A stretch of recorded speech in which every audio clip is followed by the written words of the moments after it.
Boa tarde a todos, meu nome é Gianluca. Hoje eu vim apresentar o meu trabalho de iniciação científica, cujo título é Investigação ab initio dos efeitos de ligantes sobre clusters binários de cobre e zinco.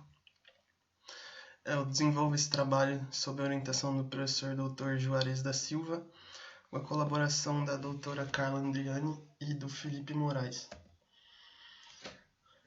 Os nanoclusters, eles são uma classe de partículas que é um aglomerado de átomos com dimensões não maiores que 3 nanômetros.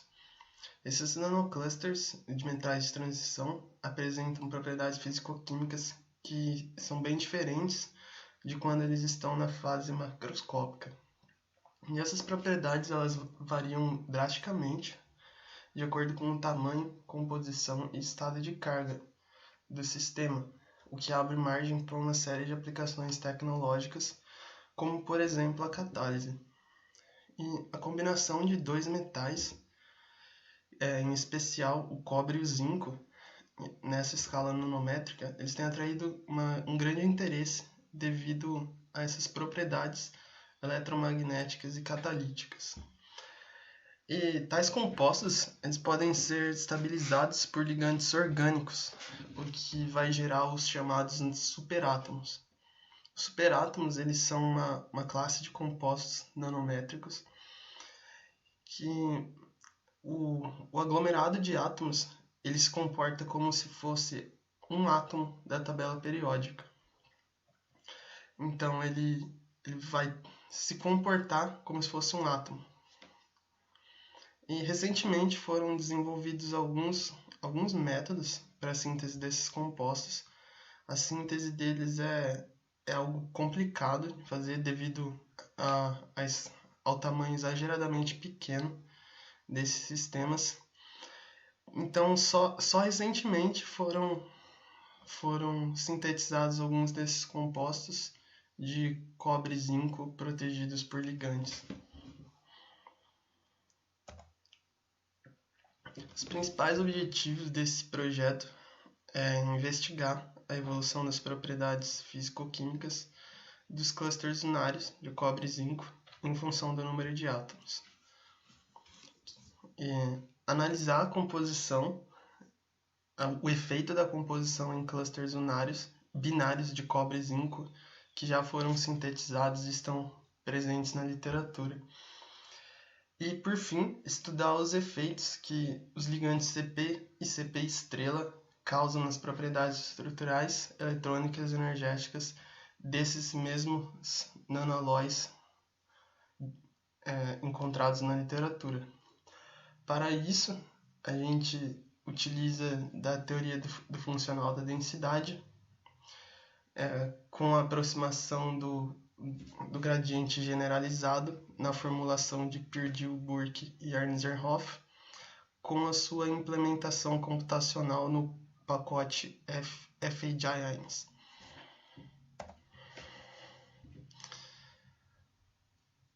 A primeira etapa do projeto, então, consistiu no estudo dos clusters unários e foram obtidas as estruturas de mais baixa energia para cada elemento e cada tamanho de cluster.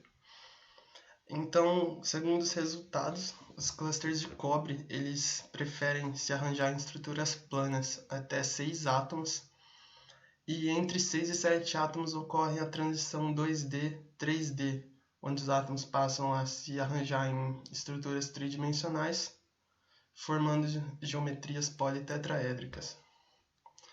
Já os clusters de zinco, eles apresentam um crescimento tetraédrico até 8 átomos, e a partir de então, os clusters passam a adotar estruturas baseadas em bipirâmides quadradas em torno de um prisma regular.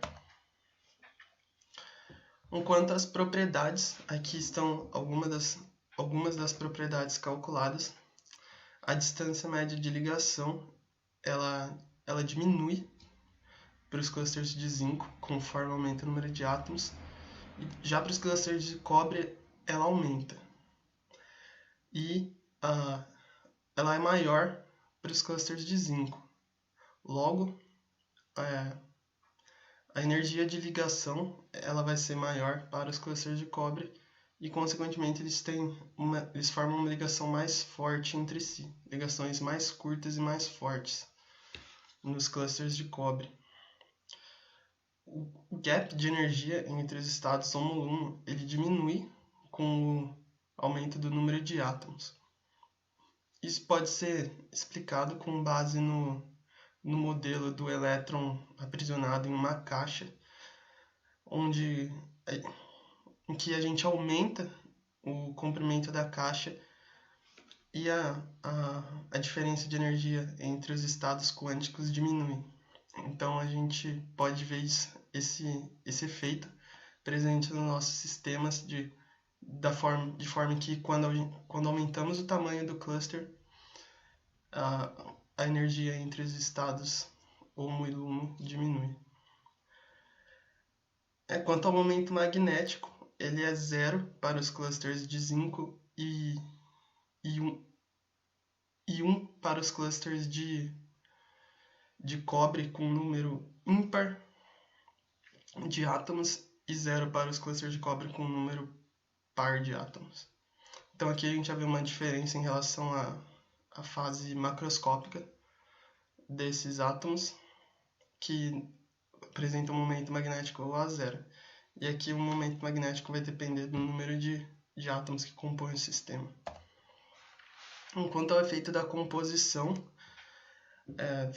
fica bem claro que, mudando a composição do sistema, ocorre um rearranjo da estrutura para uma estrutura de acordo com a estrutura que minimiza a energia desses clusters. Ela vai ser diferente para os clusters binários e vai mudar conforme a composição desse cluster. Ou seja, a troca de um átomo faz com que ocorra um rearranjo na estrutura.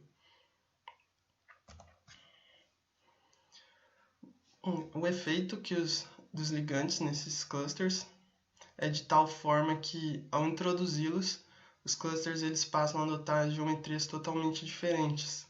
Eles sempre buscam estruturas que possuem maior grau de simetria, para que os ligantes se acomodem de forma a ter uma menor repulsão possível. E segundo a análise de cargas de Hirschfeld, os ligantes eles recebem carga eletrônica desses centros metálicos, o que faz com que os clusters adotem uma camada eletrônica fechada, que é a característica de superátomos. Outro efeito causado é um aumento substancial do gap entre os estados homo-lumo, que faz com que os compostos tenham uma alta estabilidade. A análise de densidade de estados ela permite ver a contribuição de cada orbital atômico na formação dos orbitais moleculares. E, de maneira geral, os orbitais D do cobre eles são os que mais contribuem para a formação do estado HOMO.